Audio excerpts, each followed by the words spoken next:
ভারতের পশ্চিমবঙ্গের দুর্গাপূজার খবর জানাতে এই মুহূর্তে কলকাতায় আছেন সহকর্মী সুব্রত আচার্য। সরাসরি যাচ্ছি তার কাছে।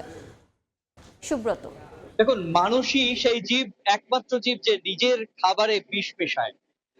কলকাতার এই উত্তর কলকাতার অন্যতম সর্ববৃহৎ এই পুজোর ডালা প্রত্যয়ের যে এবারের থিম সেটি হচ্ছে এই মানুষকে বার্তা দেয়া যে আমরা অর্থাৎ মানুষ তার খাবারে অর্থাৎ তার বীজ শস্যতে কিভাবে বিষ মেশায় এবং সে এই বিষ মেশানোর মধ্য দিয়ে নিজেই নিজের জীবন আস্তে আস্তে মৃত্যুর দিকে ঠেলে দেয়। আর সেই সামাজিক বার্তাকে সামনে রেখেই এবার টালা প্রত্যয় পার্কের ১০০ বছরের পুজো। আমরা দেখতে পাচ্ছি যে এই পুজোকে ঘিরে একটি বৃহত্তম উত্তর কলকাতায় একটা সাজো সাজো রব গত কয়েকদিন ধরেই শুরু হয়েছে।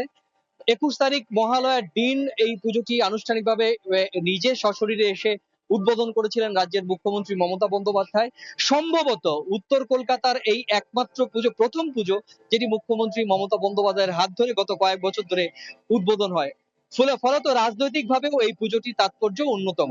শুধু এই উত্তর কলকাতার এই পুজো বলে কথা নয়, প্রত্যেকটি পুজো মণ্ডপে আলাদা আলাদা সামাজিক বার্তা দিয়ে কিন্তু এই ৫ দিন ব্যাপী এই যে শারদীয় দুর্গা উৎসব সেটি কিন্তু অব্যাহত রাখবে। তো এই ছিল আমার কাছে উত্তর কলকাতার অন্যতম বৃহৎ টালা প্রত্যয় পার্কের পুজোর থেকে এ সংক্রান্ত আমার কাছে থাকা সবশেষ তথ্য। সরাসরি যুক্ত ছিলাম কলকাতায়।